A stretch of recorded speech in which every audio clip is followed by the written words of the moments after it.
If you are someone who is looking for a great summer blockbuster to consume, I'm here to tell you why the movie Twisters is what you are looking for. Hello to any and all movie nerds and fans out there, and in particular, Twister film fans. Welcome to Film Obsessed, where today we are going to talk about the brand new movie that has just released in theaters this summer. I got a chance to go see it over the weekend, and I thought it was a great time, but most importantly, I want to talk about it today through a review and commentary of its great summer blockbuster flair. If you are somebody who is excited for the movie or has seen it already, give this video a like and subscribe to the channel so we can build this film community that I'm trying to build on this channel. Without further ado, sit back, relax, grab some popcorn, and let's jump right into it. So, when it comes to defining what a summer blockbuster is, I think that Twisters paves the way just right for that, as I said already. This is how I would describe the film in my short review right here. As a requel-like film of sorts to the original in 1996, this new one finds a way to up every single aspect of what made the original so fun and great in its own way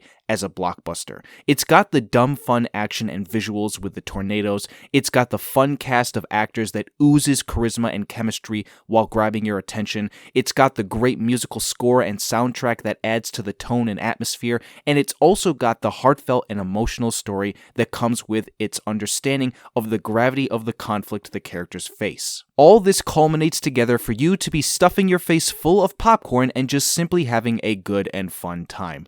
Truly, I do not know if there is any better way to review the movie in a short amount of words than that. That is my honest view of the film. I think it is a great time at the theaters, and it brings back in the idea of an original blockbuster. Original films get made every single year, and it's been like that for forever now.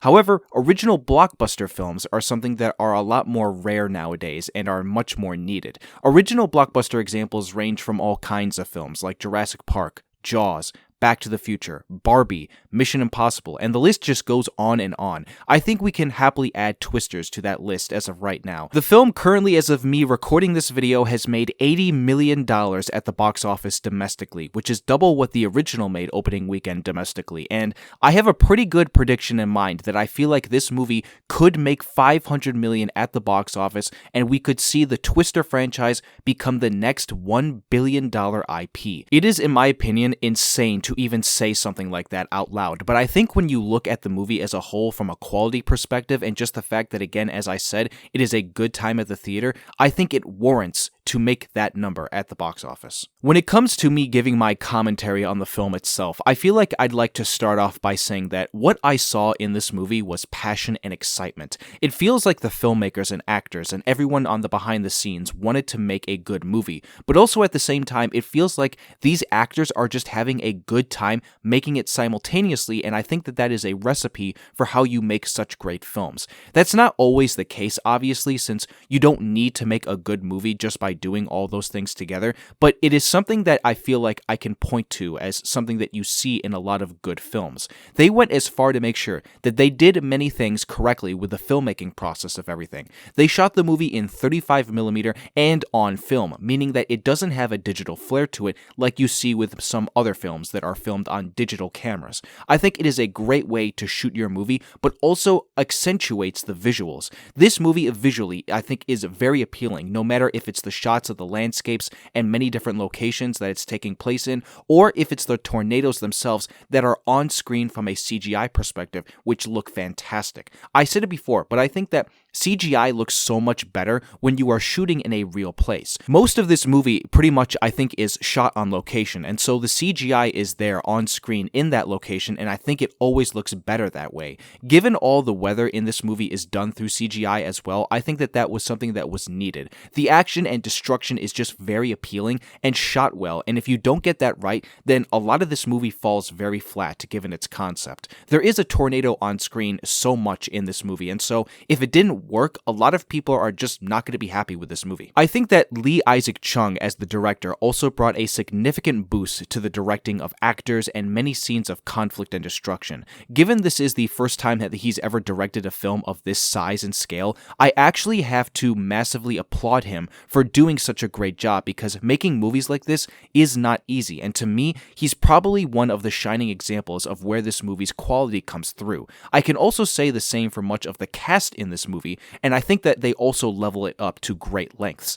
The main trio of actors who are our leads, from Glen Powell, Daisy Edgar-Jones, and Anthony Ramos, I think really do a great job to lead this movie. They are three characters that I understood very well through their motivations and conflicts, and these actors are just really good at their job as it is. A different direction than the original this time around with who the main lead is, given that in the original it is Helen Hunt and Bill Paxton's characters, but here I would say it is more so Daisy Edgar-Jones who is the main lead, whereas Glen Powell and Anthony Ramos are your secondary leads. The film primarily focuses on her character and her story, and it's one that I think, again, was played very well and written well from her perspective. I also must say as well, with regards to Glen Powell, I think that this man needs to be studied in a lab because his charisma and chemistry with actors is something that is completely off the charts of what you see with a lot of movie stars. He has this ability to work well with other actors and make it feel like the characters themselves can also work well with each other. When it comes to the rest of the side cast in the film, I think that even they did a good enough job to give a sense of wonder and adventure. That is something the original film does well with the storm chasing crew. Everyone just feels like they are having a good and fun time. All those actors are recognizable to me as well from things that I've seen before, and so there's a good mix of the kind of actor that each person plays in this movie for their character, and I just like that. I think it's a good way to go about casting people. I also want to give a massive shout out to the musical score and soundtrack, because the more I listen to it and the more I think about it, it really invigorated the idea of what a classic blockbuster movie score sounded like all those years ago.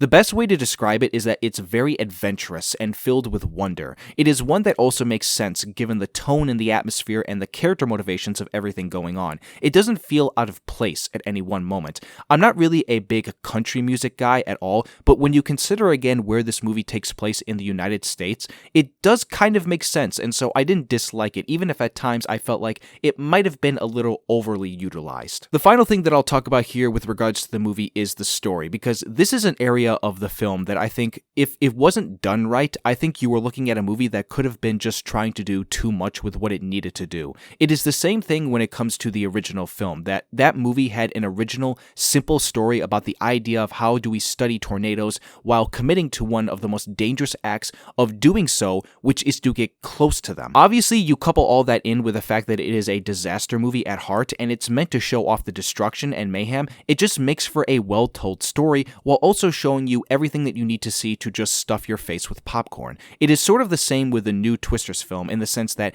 it very much is about the idea of how you can stop a tornado, while also studying it for the future, and then also showcasing just how bad it can get when one does touch down on land. There are many scenes in this movie that showcase the horrifying nature of a tornado, which I'm glad that they also brought over from the original. It is very much a movie that gives you the themes of inspiration for certain people who may want to go and do this for themselves and help people. That is a very glaring message I feel like the movie was trying to go for in the writing, and so I appreciate that it did that. All in all, to give my final thoughts on Twisters, I would say that it is a movie that you should definitely go out and see in theaters, particularly in IMAX, since IMAX really accentuates every single one of the qualities and aspects that went into making the film. It wasn't shot on IMAX cameras, but it does feel like a movie that you would think was done through that process. Most importantly, just try to have as much fun with it as possible while also taking in a good story, characters, and the importance that it brings with talking about what tornadoes do to people